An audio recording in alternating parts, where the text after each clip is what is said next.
Good evening and welcome to Burlington Beyond. I'm your host this evening, Adam Sinesi. To my left, I have one of my esteemed colleagues, Larry Way. And to my other side, I have another one of my colleagues, Pat Moreno. Tonight we have a very special guest in-house. He is a former state legislator who ran for the office of lieutenant governor, and he's back this time running for the office of congressional rep for the Massachusetts 6th District. The Politico has rated this a 10 must-watch, one of the top 10 must-watch House races. So we'll get right into it. Thank you. Our Thanks guest for this having evening, me. Richard Tisei, thank you for coming on. So Richard, you ran back in 2012. Yes. Very tight race, decided by less than a percentage point. And unfortunately, it didn't go the way you wanted. What's going to make this time different? Well, I'll tell you, last time I ran, it's a question of getting to know a lot of people who didn't know me. I just ran out of a little time at the end, but what was interesting from the last election was that 53% of the residents in this congressional district voted for a new congressman. It ended up being a close race. There was a third-party candidate who ran who got about 5% of the vote, and that really ended up making the difference. So hoping to pick up where I left off, meet a lot of people, particularly here in Burlington, and do better than I did last time, and hopefully go over the top in a better climate where I think more people are looking for change right now. I would agree with you that the climate is better this time around, obviously without it being a national election, and the fact that it seems like with the rollout of what's referred to as Obamacare, it seems like the wind is at the back for the GOP right now. Yep. Well, I think in general people are frustrated. They're looking at the government down in Washington. More and more people are recognizing it doesn't work. And here more people are starting to lose faith in the American dream. And when you look at all the problems that we have right now, our economy doesn't produce the jobs that people need to live, work, and raise a family here in Burlington or throughout the Congressional District. You see Obamacare, what a mess that's turned out to be, and it's hurt a lot of people here in our state. We can talk about that later. $17 trillion in debt. Every kid who's born today owes $53,000 towards that debt. And I think more and more people are recognizing just how dangerous that is for the country. So I think all in all, people are looking at the direction that things are heading and saying, you know what, this is bad for the country right now. We have to reverse course and put some new people in Washington who can try to straighten out the problems and so the country starts to move forward again. But more government or less government? Less government. Less government, okay. So we have to put the right people in office who will do the job and not necessarily look to create more bureaucracy, which we don't need. I think there's a significant tailwind. I really do. I mean, I just listening, putting my ear to the ground. It seems to me that, as you said, people are just exasperated with what's been going on. And I can't believe that they would not. More people, especially those people who didn't vote last time, they keep talking about that block of Republicans who never got out to vote. Do you feel the same way? Yeah, and when you say more government or less government, the fact is that for a lot of people, the government's become an obstacle rather than a solution to people's problems. And when you're talking about healthcare right now, got a call from somebody not too long ago who ended up losing their health care that they had in place because of Obamacare. It's a cancer survivor, somebody who's had 2 bouts of cancer over the years. They have a whole medical team that they depend upon, doctors who they trust, and they just found out that because they got bounced off of their insurance and had to go through the exchange to get new insurance, that their networks aren't the same as they had on their old insurance. So that's a case of the government they're taking people's choices away and making it more difficult for people. There are other parts of the bill that are making it more harder. There's one little provision in the bill, believe it or not, that redefines what the work week is. Historically it's always been 40 hours, but under this provision, any company with 50 or more employees, if you have more than 50 employees, you can't, for insurance purposes, a full-time employee is considered somebody who works 30 hours or more. So it's happening really all across the economy, particularly in retail, like Staples or Home Depot. they're not creating any more 40-hour-a-week jobs. And that's another, example. People have to get 2 jobs just to be keep able up, to yeah. keep up. Yeah. And that's another example of the government stepping in and making it more difficult for people. And so smaller government, I think, is better because we've seen what happens with larger government. Given all of that, the fact that you lost by such a very, very small percentage point, are you looking forward to a rematch? Yeah, you know what? I'll tell you what. After the election, I went back to work. I own a real estate brokerage company. And wherever I would go, inevitably, people would walk up to me, strangers, and say, you know what, you got to try it again. Because the problems facing the country are so big. Don't give up. Keep on trying. And I was really, the best thing about having run 2 years ago is people from all different walks of life stepped forward, and supported me. Sure. And they didn't want anything in return except for a change in the direction that the country is going in right now. And I feel as though that this election is really, for me, I'm the messenger and the person who's going to be carrying the banner for all of those people who do want change. And it's a sacrifice to make, to leave my business again for a year. It's not easy to do, but I know that what I'm doing is the right thing. And there are a lot of people who are depending upon me to be the person who sends, through me, the people of this district will send a message to Washington, that enough's enough and it's time to change direction. Yeah, and being the, I think as you indicated, we were talking a little bit earlier, being the only in an all-Democratic delegation, being the only vote, however, being the one that represents a significant, if not the bulk of the population and their wishes, you're carrying a big vote. You're carrying a big stick, so maybe you'll beat a few of those Democrats about the Well, what a lot of the side of the- prognosticators are saying that it's becoming increasingly clear that the GOP will likely hold the House come November. There's a good chance the GOP will flip the Senate. Good. Which means we're going to see a similar type of government to what we saw during the late 90s, where the Republicans controlled the House and at least the Senate was 50-50 at the time. And, I felt like both sides were actually able to work together to get a couple of things done under during the Clinton years. And one of those things was welfare reform, and there's something to be said for that. That was the last time they worked together.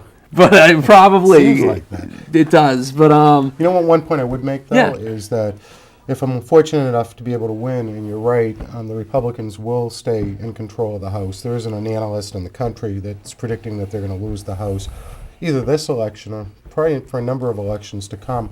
And I think it's really important for our state to have one member of the majority in Washington. So when things come up that are important to Burlington or this district or the state, Yes. that you have somebody who can say, that's in the room when the decisions are being made and really, promoting and being a strong advocate for Massachusetts. And there isn't a Republican in our congressional delegation in the state. There isn't a Republican in the entire New England delegation. So when issues come up like fuel assistance that are really important to people, the fishing industry, and a number of other issues that are very particular to our region of the country, we need to have a strong voice and we need to have representation in Washington, and we don't right now. And I was in the minority for 26 years in the legislature. Learned how to get along with people and to get things done, and to have the opportunity to be a member of the majority, I think would be something that I would be able to benefit, again, the people in Burlington, but also the people in this district and statewide. Another thing to keep in mind is that our issues, our take on them is our winning issues.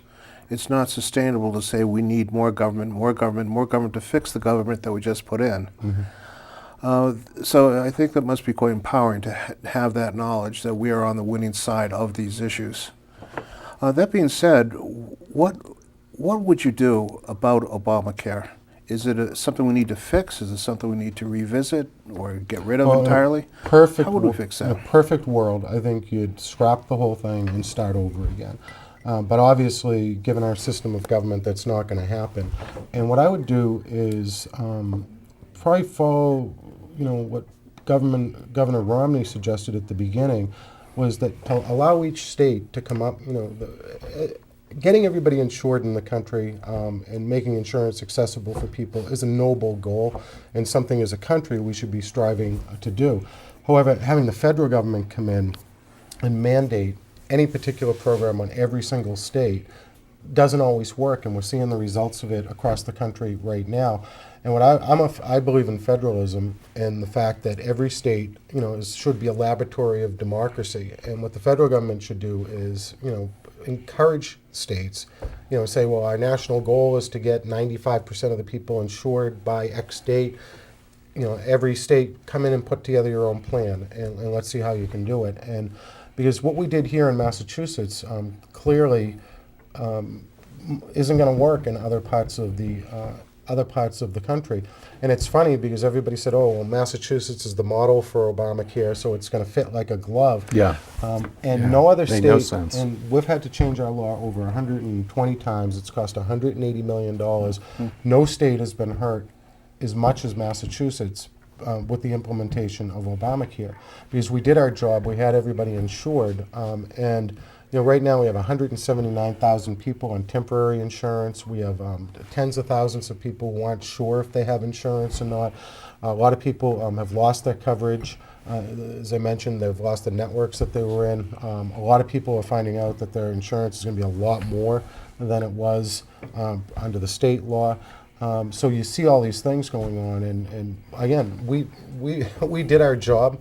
We should be, we shouldn't be penalized for having done it, and that's what Obamacare is doing to Massachusetts. So would you look for a way to push this back to the states, to push the healthcare requirements back to the states, Yeah, I mean, at the same time scrapping what the government has done or been trying to do to us? yeah. Well, the first thing I would do is try to get a waiver for Massachusetts, and I'd say that any state that has 97, 98% of the people insured isn't subject to all the mandates under Obamacare with regards to the way you have to sign up for coverage and what type of plans and minimum plans coverage that are offered in those plans.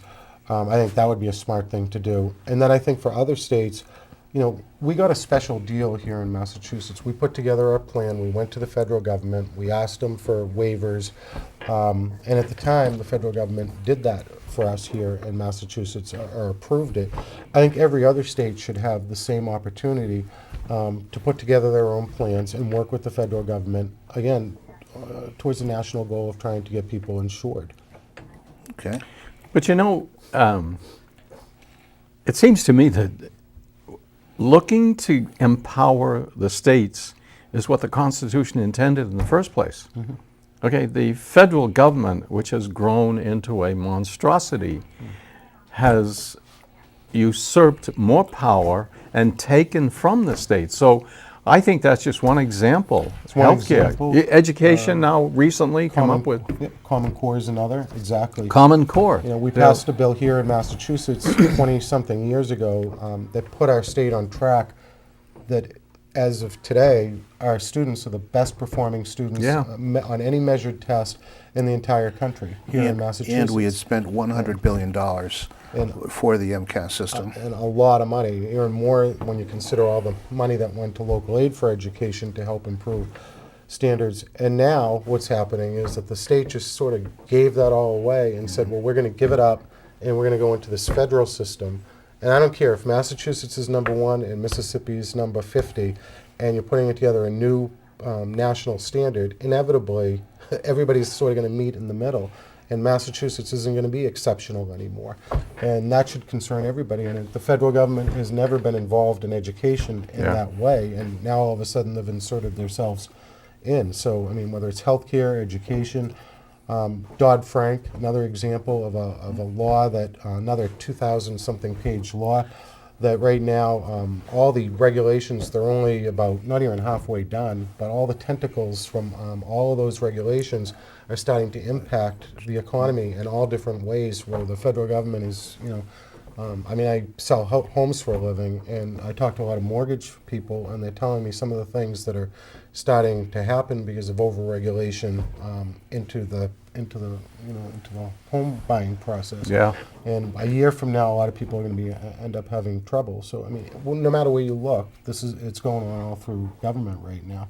So Dodd-Frank, would you be willing to repeal Dodd-Frank? I think Dodd-Frank should be repealed. Absolutely.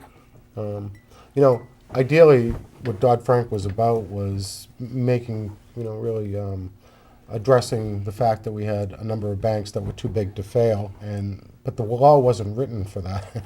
The law is affecting every small community bank throughout the United States right now, and people who, small community banks do their thing by being flexible and being able to help startup businesses and people. And now the regulations are so strict that a lot of banks have more people in the bank working on compliance with Dodd-Frank than they do actually initiating loans.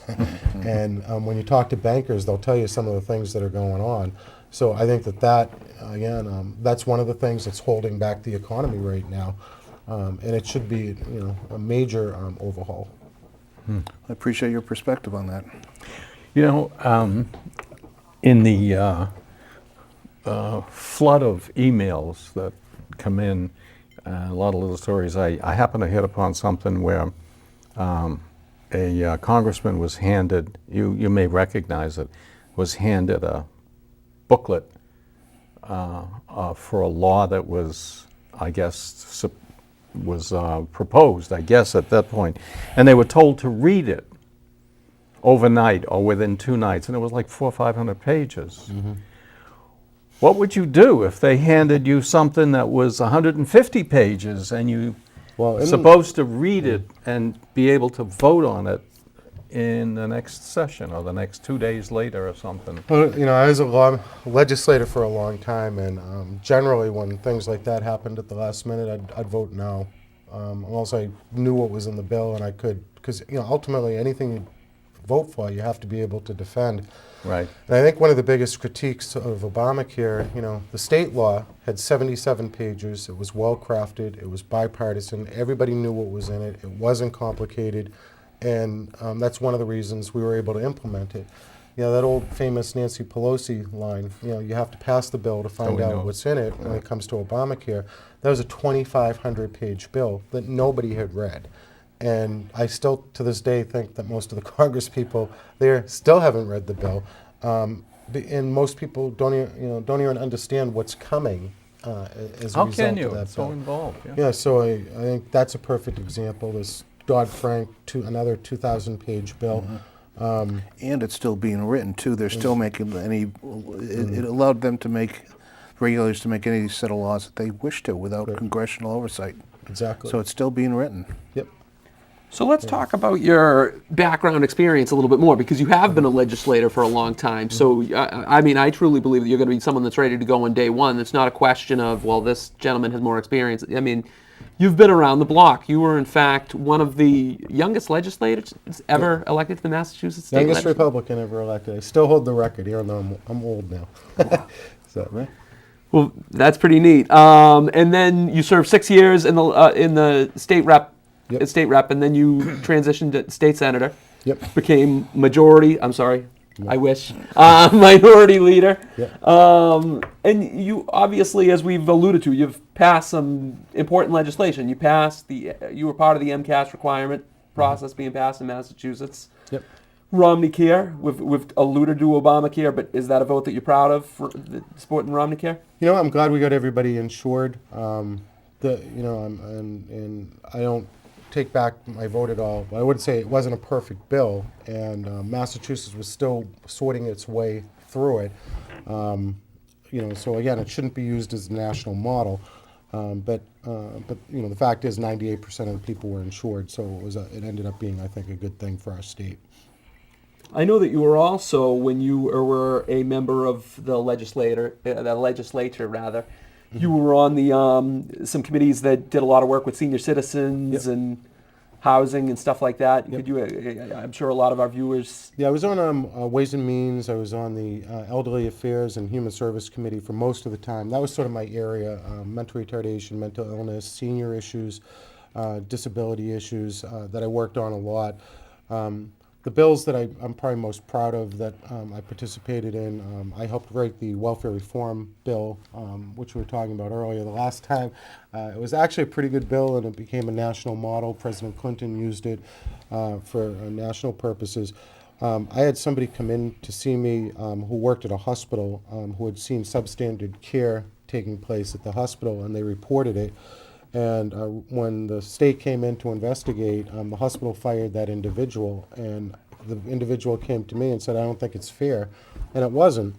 So I wrote a bill to provide whistleblower status for anybody who works in a hospital or a nursing home who saw substandard care, who reported it. They couldn't be, they couldn't be fired from their job or disciplined because they did that. That ended up becoming the law. I had a veteran come up to me who was about to become homeless, and believe it or not, in Massachusetts there was no veterans preference for state-owned housing.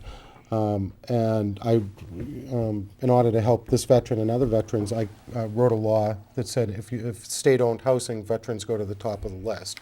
That's a state law right now. I had the Stone Zoo in my district right when I started, and the zoo ended up closing because the state shouldn't be running zoos. They had no expertise, both Franklin Park and Stone. So I wrote a bill that created Zoo New England and took the zoos away from state control and set up a public-private partnership that they're privately managed right now, and both zoos seem to be doing a lot better. On education reform, I was proud to have the bill signed in my district at the home school in Malden, worked on the MCAS, but I also wrote a provision of the bill to make it easier for people mid-career to become teachers by setting up an alternative certification process. Before you had to go to education to get your master's degree in education, and usually that's full-time, and people switching careers usually aren't able to do that, so we ended up setting up pretty much a mentoring or apprentice-type program here in Massachusetts. So I did all that stuff in the minority, outnumbered 4 or 5 to 1. And what I learned is that if you have a good idea, the power of the idea usually propels itself forward. And secondly, even when you are outnumbered, you don't poke your opponents in the eye because tomorrow they might be your ally on another issue. And that's something I think most people in Washington don't understand, and they don't do right now, because everybody's at each other's throats and nobody seems to be able to get anything accomplished, and most people are just looking down there saying, they can't do anything or do anything good for the country right now. So having had the experience in Massachusetts, I think I can bring that experience, being able to get things done to Washington, D.C. to benefit people here in this area. I definitely think you could do that because as far as I'm concerned, and I'm sure a lot of our viewers are concerned, I feel like your priorities are with the economy. Now, what's funny about you, though, is I've heard you called every name under the book. I've heard you called as an insult by your competitors on the Democrat side or the liberal side. I've heard you referred to as a Tea Party Republican as a pejorative. I've heard by some conservatives, I've heard you called a rhino. Which is it? I mean, I like I said, as a conservative, I feel like you're mentioning a lot. You're talking about a lot of issues that are important to conservatives, but I also feel that I am. I guess I am who I am. Yeah. I'm not an ideologue. So what I try to do is, on every issue that comes up, I look at it and try to analyze it and make a decision, as to what I think is best for the people in the district, and the state. And I think the problem in Washington right now is you have people, both Democrats and Republicans down there, they love the party more than they love the country. And when issues come up, they're sort of blind, and they're just following a party line instead of thinking for themselves and saying, what's best for the country. My philosophy is pretty simple. The government should get off your back, out of your wallet, and away from the bedroom. Good for you. That's what I've pretty much followed my career. And I learned a long time ago, especially starting young, is that when you take a vote, you have to really believe in what you're doing, because ultimately you have to defend everything that you do. And if you're voting and you don't really believe in what you're doing, You have to be convincing. you're not doing your job for yourself or the people of your district. So do you have some priorities that you'd like to see done or have done in Washington? Yeah, I mean, I think the biggest priority, I own a small business too, besides having a background in government. And I know if my business, if I was just putting, running a deficit every month and putting it on a credit card and building up a huge debt, I'm not going to be in business very long. And what's really scary is what's happening in Washington right now, $17 trillion in debt.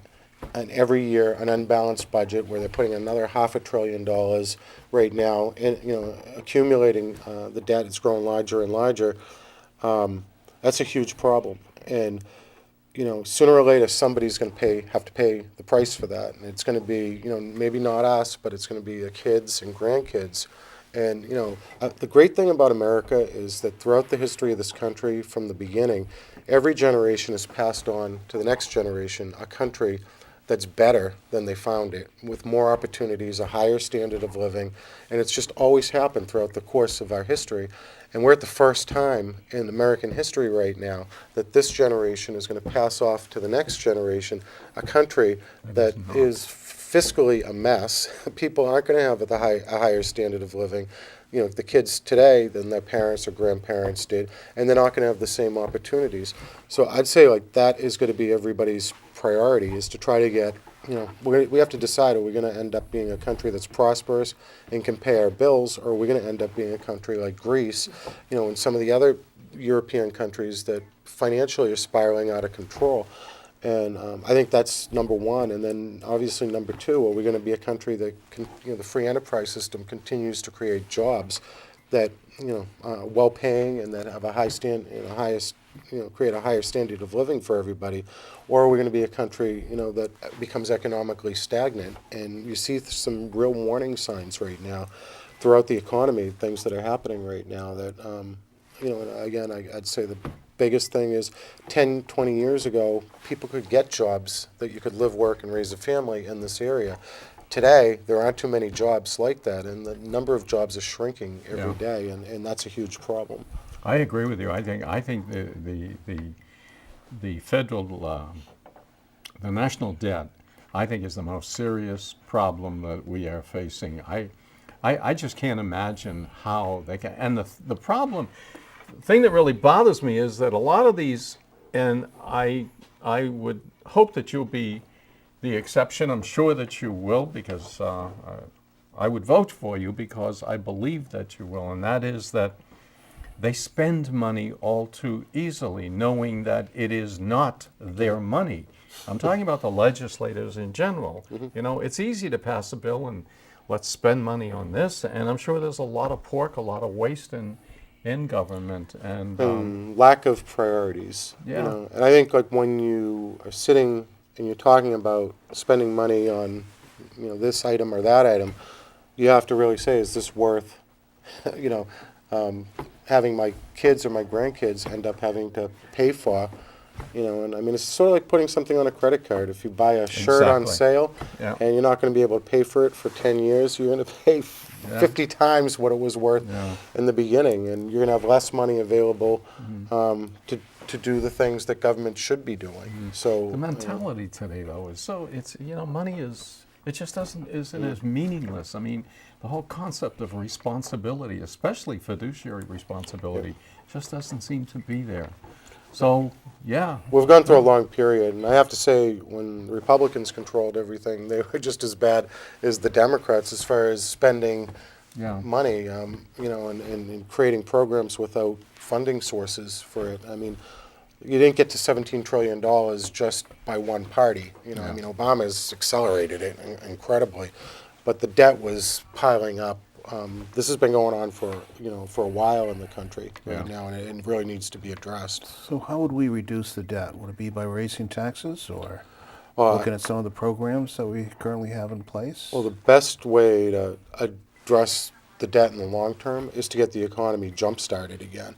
And I think by increasing taxes, you put a damper on economic activity. That's what's happening right now. That's why companies aren't out there. When you talk to small business owners, they're afraid to hire people because they don't know what new law, what new regulation, what new tax is coming down the pike next.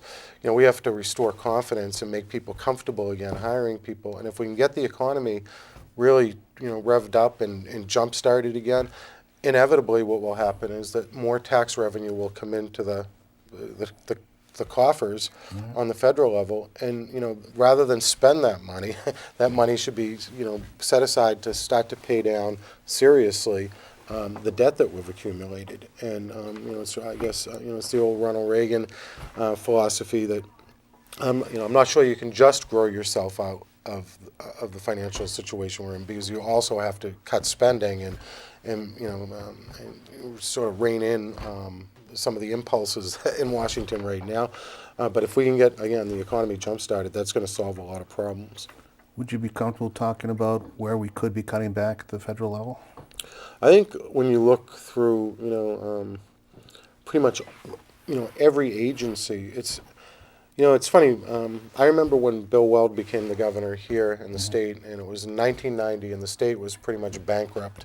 And it was the same thing that was going on as the federal government. And it's, Weld came out and said, the meat, picture a piece of meat. The fat isn't all like on one side of the meat and you just chop it off. It's marbled all throughout the meat, And when you look at the federal government, the way it's run, there was a study done by, I believe it was the GSA, and they looked through all the different accounts and programs that the federal government has, and came up with, there were like 86 teacher training programs. There were 56 financial literacy programs. There were, all types of duplication, all types of agencies, doing the same type of thing throughout the federal government. And I think, you really have to go in, you need a really good manager, and you need to be able to go in and really go through and ferret out like a lot of the waste, a lot of the duplication. I think you have to look through all your programs and say, is this absolutely needed? I mean, is this a top priority for the country? And deal with it, like that. And I think if you start doing that, you'll probably find like 20% of, at least this study did. They found literally hundreds of billions of dollars of money that probably isn't being spent properly at all. So it's not any one program, it's just making sure we find good managers who care about their department or the way that they're using the taxpayers' resources. And streamlining things, yeah. One thing might bring that point out is the sequestration. We're going to cut it by 3%, and I think there's a lot of fear talked about. We can't do that. We shouldn't. We're going to fall off the cliff, fiscal cliff. Yeah, right, and we can laugh at it today. Right. So yes, I believe we can do when exactly what you're talking about. When Nancy Pelosi comes out and says, we've cut to the bone, there isn't a single thing we can do. It's just, it's just not true. It's, and I know, my own example, I own a company that's 60 years old. When the financial collapse happened, we lost 40% of our revenue, like overnight, because people weren't buying homes anymore. I had to figure out a way to run my company with 40% less revenue, and still provide good services to people, so that they wouldn't go somewhere else. And I think that that's what the federal government, the mentality of the federal government has to be right now. A lot of the ways that they run the government is, using a 1970s, 1980s model rather than the newest technology, the newest efficiencies. And if you did that, I think you could, you're not necessarily cutting services from people, but you can actually improve services at the same time as you're saving money and streamlining. Do you think we should be protecting the Constitution as much as possible? Of course. Yep. Yes. And that means that in other words, honoring it literally as best we can, given the conditions in today's. Yeah, and I think what's happening now is scary. Do you go back to Obamacare, it's 30 delays and postponements and changes. The president can't just decide, in that law. And one of the criticisms is, cell phone. But you just can't make up the law as you go along. We have a whole process, whether you support Obamacare or against it. What's in the law is in the law, and the president is required to follow the law. And I think when you're getting to the whole checks and balances and that are set out in the Constitution, it should be concerning some of the things that have occurred, and hopefully that will be corrected. Honor the Constitution as best we can, I think is... It's got us this far. It's as a got us country. this far, We've done yeah. pretty well with and it. I'd hate to think about losing any part of it. I can't imagine. And some of the things that I've seen, some of the things you just mentioned, seem to be taking us farther away from it. And that bothers me almost as much as the amount of money that we owe and the interests of other countries in America is another thing that bothers me. China, I understand, is buying an awful lot here in America and other countries too. And that's another thing is American sovereignty. There have been issues with water rights. There have been issues now with the internet, that whole thing with the internet recently that came up, and that is, I don't quite understand the particulars, but the Obama administration is quite willing to allow the, I guess it's an agency of the United Nations that wants to run it. But then I heard that there's a pretty good influence, Russian influence in that, and that conceivably we could be giving up a portion of our sovereignty. And why should we? We invented the internet. So I don't know. Is that? I've seen a little on that. I guess what I would say is that, America is at the point that we are today. We're the greatest country in the world because of our Constitution, and because here in America, we've always promoted freedom and liberty and allowed people to be creative, and I think that it's worked. Yeah. We have 5% of the world's population, but yet we've become the greatest country that ever graced the face of Yep. the earth, and people should be very careful because it isn't necessarily our birthright. It's something that we always have to continue, to guard and and protect. Yep. So Richard, you clearly became politically involved at a very young age. How did you figure out you were a Republican? Why did you gravitate towards this party in Massachusetts, nevertheless? well, the way I got involved in government is I got picked to be the state representative for a day when I was in high school. And I went into the State House, and it was a really interesting experience. My parents weren't registered to vote or anything like that, and it just got me interested. The way I became a Republican was when I was in high school, Jimmy Carter was the president. And if that wasn't something that would make a particularly young person become Republican-minded, nothing else would. And, it's funny because back then, a lot of the problems that we were having are similar to today, in that people were losing confidence in what America was all about. A lot of people thought our best days as a country were behind us. We had the Iranian hostage crisis every single day going on, and Americans really felt impotent, that there was nothing that nothing they could do to help. We were the most powerful country in the world, but yet our whole embassy staff was being held hostage. And Ronald Reagan came along. And to me, a lot of the things that he talked about were very appealing. I'm a Republican because I believe in smaller government. I believe taxes should be low. I believe in the free enterprise system. I believe in a strong national defense. And he articulated all those things very strongly. And it's not just me. I think there are a lot of people right around my age bracket who came of age during that period of time that are Republicans right now, and their philosophy was born because of that. I'm impressed. He looked at me and he said, "My age bracket."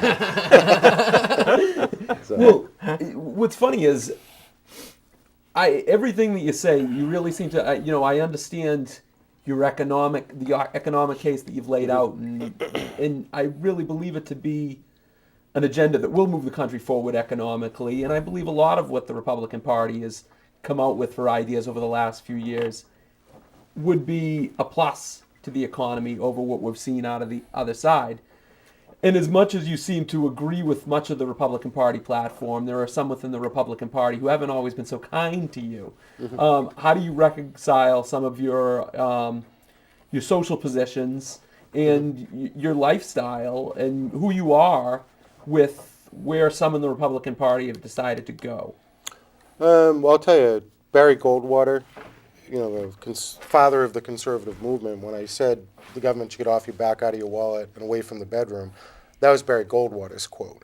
And, so a traditional Republican philosophy is that the government shouldn't be involved in your personal life, one way or the other, and that the government should be, the role of the government is to make sure that everybody's treated equally and fairly under the law. And, being a Republican, sometimes it's difficult platform-wise, but I look at the party, we were formed at the beginning as a party that was centered around freedom. It was the abolitionist movement, and the abolitionists were the first Republicans to make sure that everybody was treated equally and fairly under the law. It was the Republican Party that pushed the women's suffrage movement, during the 1920s and gave women the right to vote. It was the Republican Party that made Native Americans full-fledged citizens of the United States. It was the Republican Party that pushed the civil rights movement in the 1960s. So we've always been a party, it's in our DNA as Republicans, to promote freedom and promote liberty. And, I do think in some areas the party's got off track. So I kind of view it. Other people are wrong, not necessarily myself. But my philosophy is, I guess, is a traditional, particularly New England Republican philosophy. Don't interfere with other people's lives. Treat everybody equally and fairly under the law. I truly believe that. I talk to a lot of conservative people, and I meet two different types of conservative people. I meet some libertarians and people of the libertarian strand who share your position on gay marriage. I meet a lot of people that, regardless of their political affiliation, but they share that libertarian viewpoint. There are also some people that have a very traditional beliefs that are, for thousands of years, marriage has been one thing, and that has been a man and a woman. How do you reconcile that with people that have that philosophy? Can they be against gay marriage and not be homophobes and bigots? Yeah, absolutely. You know what? And having been here in Massachusetts, the first state that made gay marriage legal, I've seen, people evolve all over the place on the position. And the way I view it, everybody has strong religious beliefs, and if your religious beliefs say that marriage is between a man and a woman, so be it. And that's the church should be able to discriminate if they want to discriminate. But we're talking about the government, and the role of the government is to treat everybody equally and fairly under the law. So the government shouldn't discriminate, and if there are benefits being given out, they should be given out to everybody who's married under the law. And under the law, there wasn't one type of marriage that's better than the other. I mean, that's what this whole fight here for marriage equality was in Massachusetts. So I have a lot of people who support me who don't support gay marriage or marriage equality, and so be it.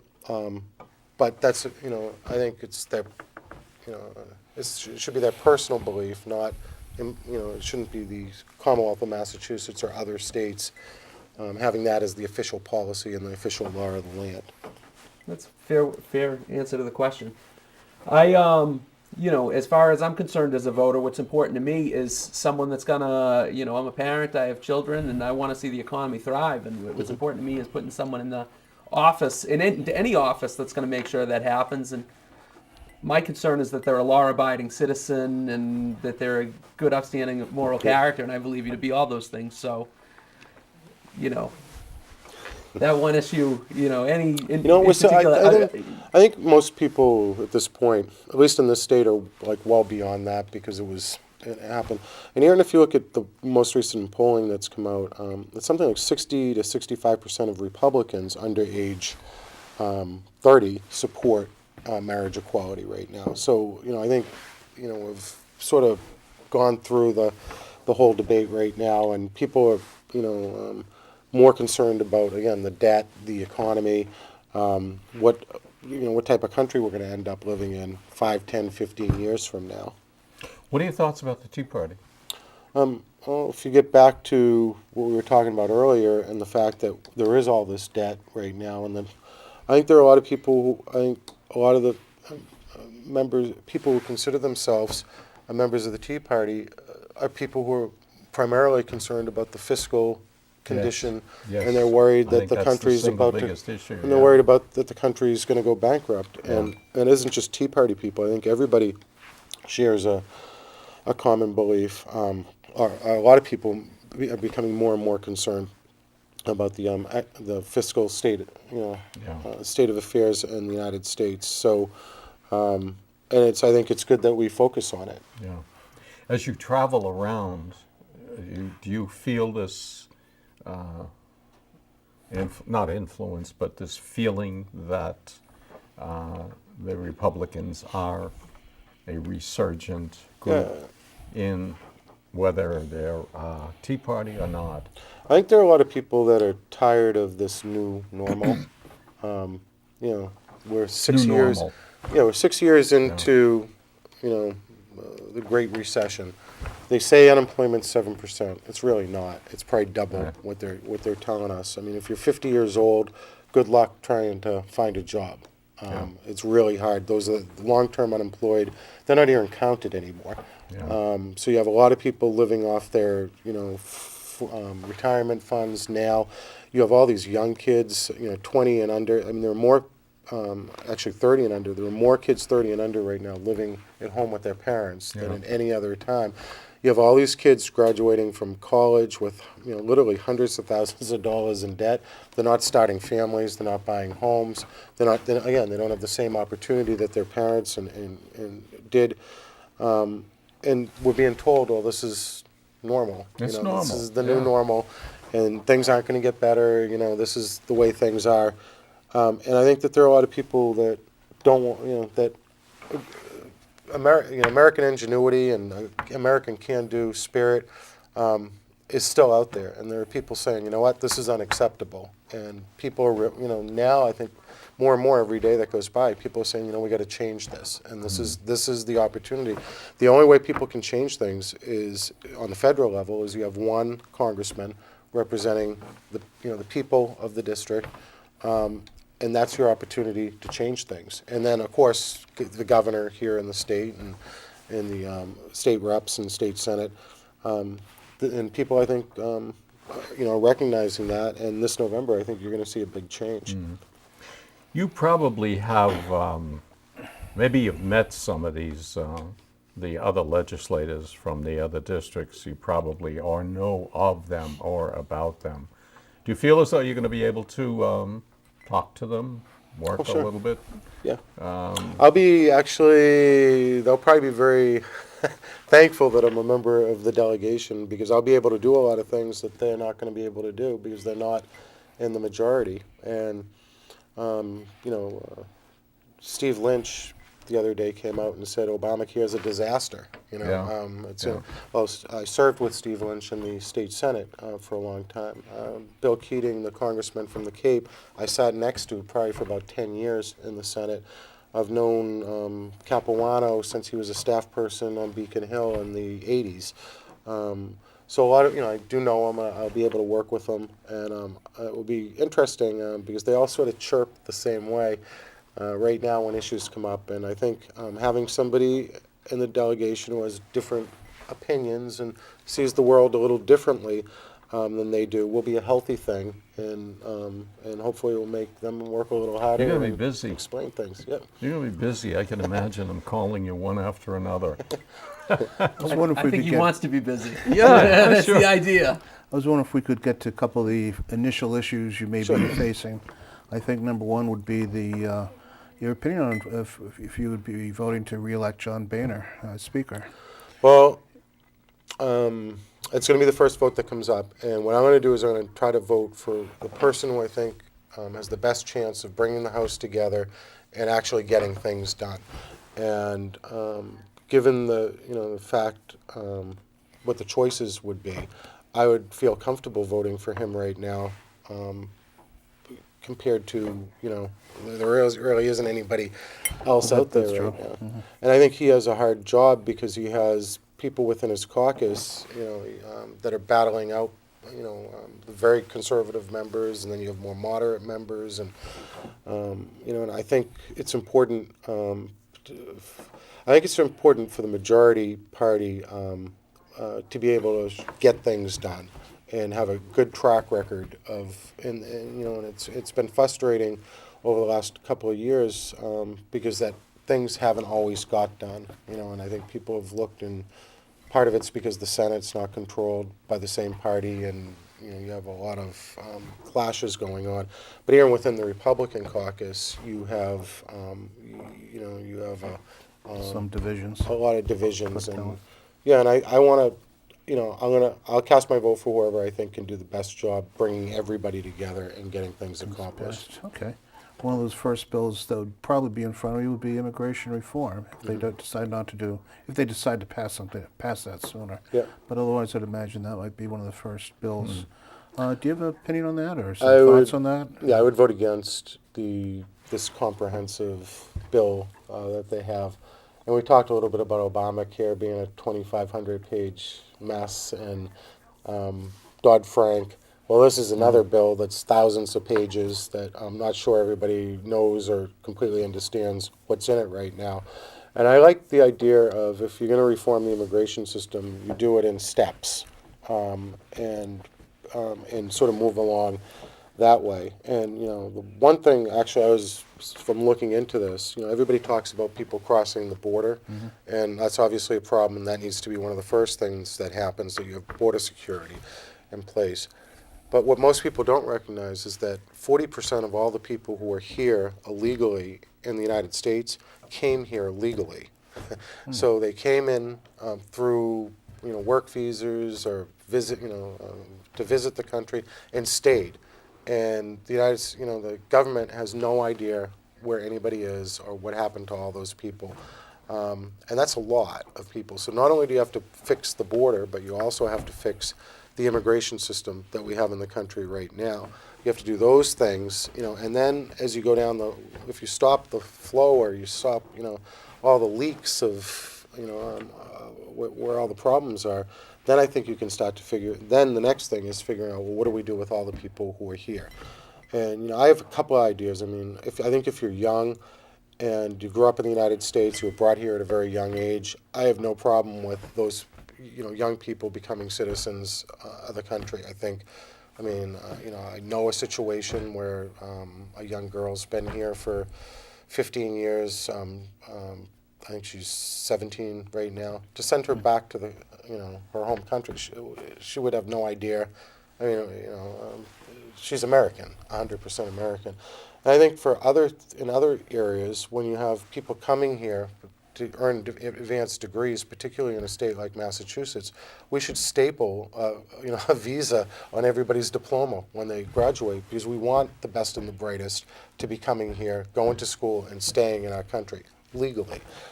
So I think there are a lot of nuances to this. I think if you broke the law and you were here, eventually when you figure out what you're going to do, maybe those people get legal status. But I'm not sure that they should ever be able to apply for citizenship, because without having to go back and do it, because I think if you followed the rules and you've played by the rules and you waited and you came here legally, it's not fair to let 11 million or however many people in. I think most people are incensed with those who break the law and those who have come here illegally, and especially if they're costing us, money. I mean, you've heard the stories about certain areas, certain states where you can get a driver's license. Well, years ago when you came here, you had to have sponsors, you had to have a job. Exactly. And again, a lot of that stuff seems to be common sense. Yeah. for whatever you put together in the future. I believe there's a provision on the books too that just isn't enforced. That they're not anyone that comes into the country illegally should not be able to, or actually anyone that comes into the country legally, for that matter, shouldn't be able to collect public assistance for 10 years. I believe there's a law in the Oh, I books didn't know that says that, and Look, it's just not you have enforced. a situation like where you had on Satuni, coming in Okay, to good the United example. States. We have thousands of people in the state that are on waiting lists for public housing. She was in federal housing. So she ended up being able to come in. I don't think she ever worked the whole time she was here, and ended up being able to get into federal housing. Well, I don't think that's right. When I was in the legislature, I had a bill that I always pushed every year for state housing, saying that because when you're applying for state housing, housing directors should be asking people citizenship status, because if you have 20,000 people, waiting on a list for public housing, American citizens should be the first on the list. Absolutely. Obviously, As a taxpayer, I would agree. to be taken care of, and but a lot of the housing authority directors, there was a court case in the 70s, and they didn't feel that legally they could ask that question. So every year, Senator Headland and myself and a couple of the other senators would push for this, and it just seems like such a simple thing, and so obviously I think that there's a lot that can be done. Do they have they must have orientation for new members? Oh, yeah. And are you given what's current on the books, the laws that are, is that, you're supposed to do a lot of homework before you sit down and begin to vote? And I often wonder what happens to the laws that are changed or rewritten. I wonder if do they throw them out, or does that book just continue to, and if you as a new man get there and they show you this. They should have a session that they just clean up all the stuff in the books that's sitting there that hasn't been used. Because I know on the state level that happens. Oh, they do? No, no, that it's just all accumulated on Yeah. the state level, and you could probably get rid of a lot of stuff. I suppose you could go in Everybody would there be and find a better law off. about almost anything that you want to. That's why I like the laws that have a sunset clause in it, so it's just not there continually. Yep. Could I ask you also about the NDAA? I think we've had some discussions in the past. Are you for the indefinite detention of Americans if Obama feels that somebody is a danger, that an American they can just take off the streets, disappear, no court trial? Are you for that concept that's currently part of the National Defense Authorization Act? No, I think some of the things that have taken place, I think if you're a foreign national and you're in the United States, and you're suspected of being a terrorist, you don't have any rights. But I think if you're an American citizen, you certainly do have rights. And some of the things that have happened, I'm all for the government, giving the government the tools that they need to be able to prevent future terrorist attacks. But I also think what's happened, particularly as technology has become so advanced so quickly, is that the federal government, in a lot of cases, has abused the power that they've had. And when you see all the NSA spying on American stories coming out, it should make people really concerned. What I'd like, I would like to be able to be briefed on exactly what is going on and what isn't. And I always try to be a little careful when I talk about it, because you don't really know Everything that's happening. everything that's happening. Yeah.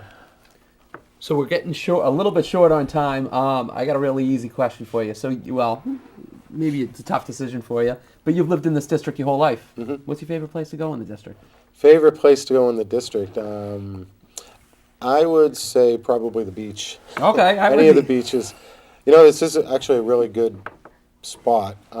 Gloucester, in particular. One of my has favorites. Nice, Yeah. very nice beaches. Couldn't you said Burlington? You need a beach down. Do you have a favorite restaurant in Burlington? Let's see. If you can't find one, you wait about a couple of We'll days. give you a and you'll get one. recommendation. We'll open up a new one here. Yeah, too. we'll open one. There's one opening almost every day. Tuscan Kitchen Yeah. out of, I don't know if you're familiar with them. They're going to be opening here sometime in I was the going to say summer. Stragas I've been going to a lot. Stragas, yeah. Recently. Good. And Lindana. Lindana's, yeah. Good place as well. Yep. So you actually have a fundraiser that's coming up in May at Bear Hill Country Club in Bear Hill Country Stoneham. Club, yep. Do you want to tell our the date? Actually, I might not remember the date off the top of my head. I know that we have about 15 fundraisers coming up, May and June, but I can get that for you. Okay. Well, you know what? It's at Bear Hill Country Club in Stoneham, and I have a bunch of people who are doing it. I want to say May 21st. Okay. It's a Yeah, Friday. I think I'll be that there. I think that is it. We'll confirm on the next year date, but yeah, May 21st Yeah. looks like the day. Yeah. Aside from that, how can people get involved to help out? Actually, people can really make a difference in this. The best way is to go to our website, tiseiforcongress.com, and there's a sign-up thing for a volunteer there. If you want to donate, you can donate right on there. And we have people all throughout the district who are helping right now, which is great. Richard, thank you for joining us Thank tonight. you. Best of luck. Thank you. On behalf of Burlington and Beyond, I want to wish Richard the best of luck and wish you all a good night. Thank you for joining us.